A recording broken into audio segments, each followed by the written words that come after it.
As photographers, we're tasked with one of the most important missions in life, and that is to record life itself, the world we live in, the people and beings around us.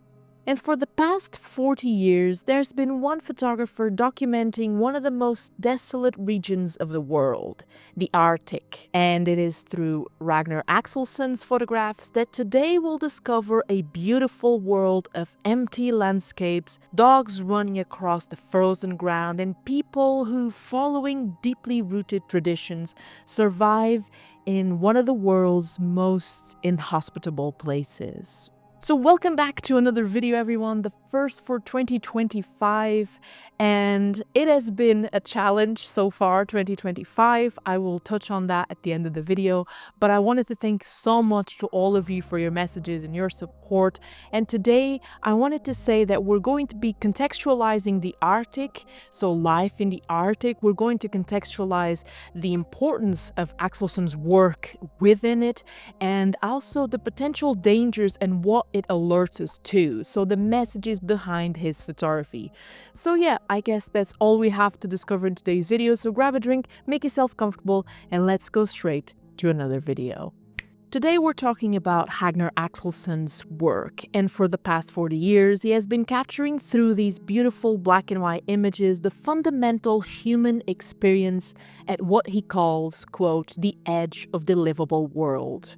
Over the course of his career, Rax, as he's also known as, photographed in this region that comprises of Iceland, Siberia, and Greenland, to name a few. And while for the general folk this region is often perceived as being comprised of just nothingness and a few polar bears here and there, the truth is that it is home to a few resilient communities who have been able to adapt themselves to the harshest of climates. An example of these being the Inuit people, who have lived in harmony with nature for millennia. These people rely on traditions and skills that have been passed down through generations, so their lives are deeply dependent and intertwined with the world that surrounds them, through hunting, fishing, and the seasonal cycles of land and sea. In my opinion, the photographer is able to not only communicate then this resilience of the people, but more importantly, through his work, Axelsson humanizes the land, if that makes sense. And with this, I'd like to touch on the messages behind his photography, which according to the photographer revolves around at first on how you begin to see the world. Quote, you start thinking differently about the world when you see how hard other people have it. I photograph these places because I need to show how tough it really is. However, what makes it interesting for me here in my eyes is that while it is arguably a very difficult life, living in such harsher conditions with temperatures way above or way below zero in this case. But it is interesting to see the spirituality and the complex relationship that these communities have with their land. I mean, we are very fortunate, majority of us, to live in a world where we have access to many commodities. We can go down to the supermarket and buy whatever food we want. And while I'm not saying that this doesn't exist in certain areas of the Arctic, however, it is in the remoter areas where people develop this almost spiritual connection with the land that I think it's really, really beautiful to observe through these photographs. As Axelsson said himself, quote, these people are part of nature, so they sense things in a different way from most other people. And so his focus gradually shifted in order to show how the looming threats of climate change have indeed impacted these communities. In fact, he went on to further explain in an interview that, quote, you can't get those same pictures as you did years before, because the climate is changing how these people are dressing and doing things.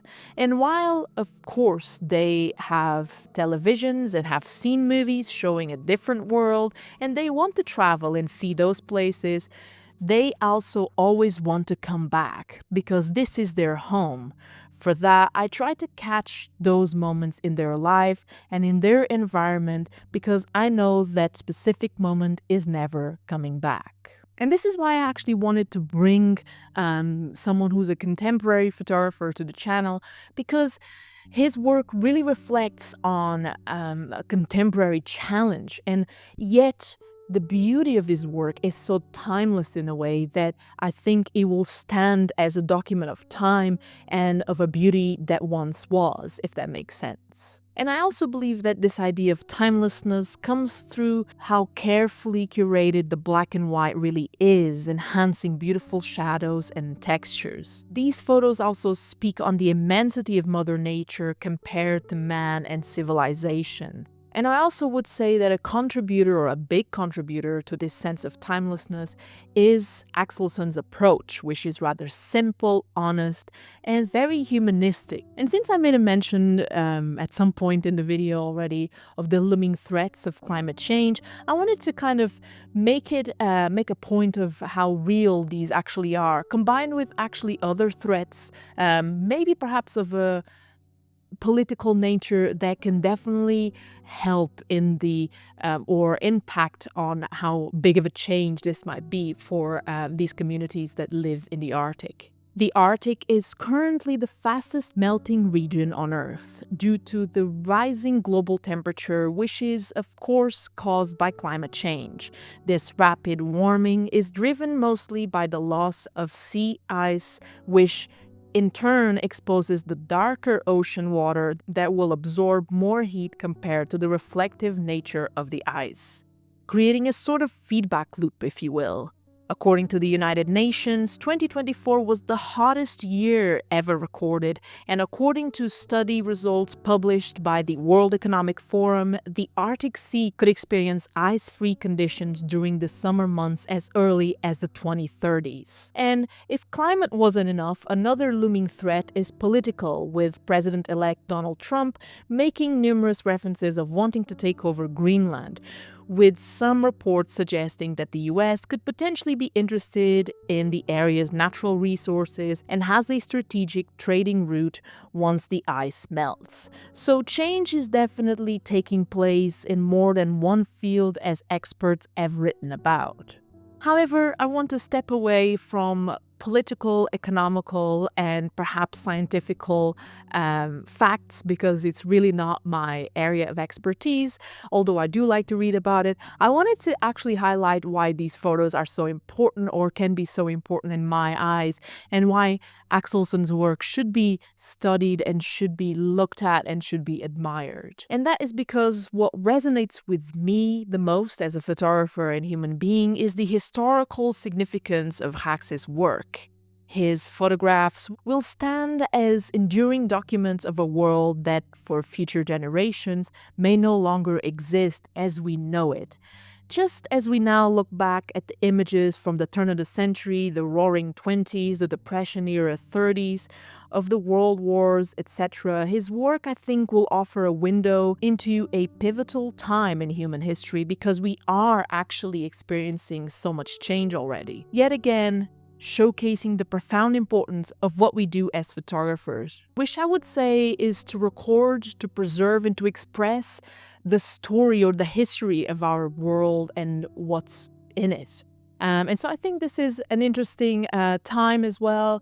As I'm recording this today, there's a big change in America now. So I think that I'm interested in bringing to the channel photographers that are actually kind of actively recording this change. Like we have touched on the work of Matt Black a few months ago. So I think I'm interested in intertwining a few more videos here and there where we kind of talk about contemporary photographers that are doing such an amazing work, and that in a way remain neutral just by photographing what they see. And I guess that, yes, it has been a bit of a rocky start for me. I wasn't able to work for actually quite some time due to health concern, but all is well now, I believe. All is in the right sort of way. So I'm back with videos, and also, as you might have noticed, if I haven't probably posted it anywhere around here on the comments of this video, I have created a second channel about movies. So if you like movies and if you're interested in filmmakers, or just to learn a little bit about movies, TV shows, whatever, that I think might be super cool for creatives to watch and to study, you can definitely head on to the second channel. I'll link it down below, and you can have a look at the videos that I'll be posting there. And yeah, I guess that for all that it is now, I wanted to thank today's sponsor, Saley, who is very, very important here on the channel. It'll be during this year very important. Saley is a service, or rather a cutting-edge eSIM service that provides affordable internet plans in over 150 countries. With Saley, you can skip the hassle of finding local SIM cards or relying on shaky Wi-Fi connections. Simply download the app, activate your eSIM before you leave, and enjoy seamless connectivity as soon as you land. No lines, no hidden fees, and no scams. So wherever you are in the world, even in the Arctic region, I'm sure that Saley will be able to cover that zone for you. And I wanted to thank them for kindly sponsoring this portion of the video. And yeah, head on to Saley and use my code for 15% off. So that's a wonderful offer here, and I'll leave the links to that down below. Once again, I wanted to thank you all so much for watching this video, for supporting the channel. I really, really appreciate that. And I'll see you soon in the next video. Take care, stay safe, keep shooting, keep creating, keep learning photography, and I'm out.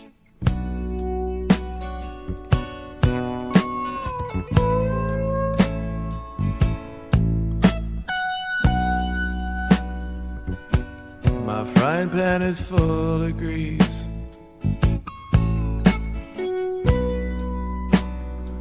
My bathtub is full of dirty sheets.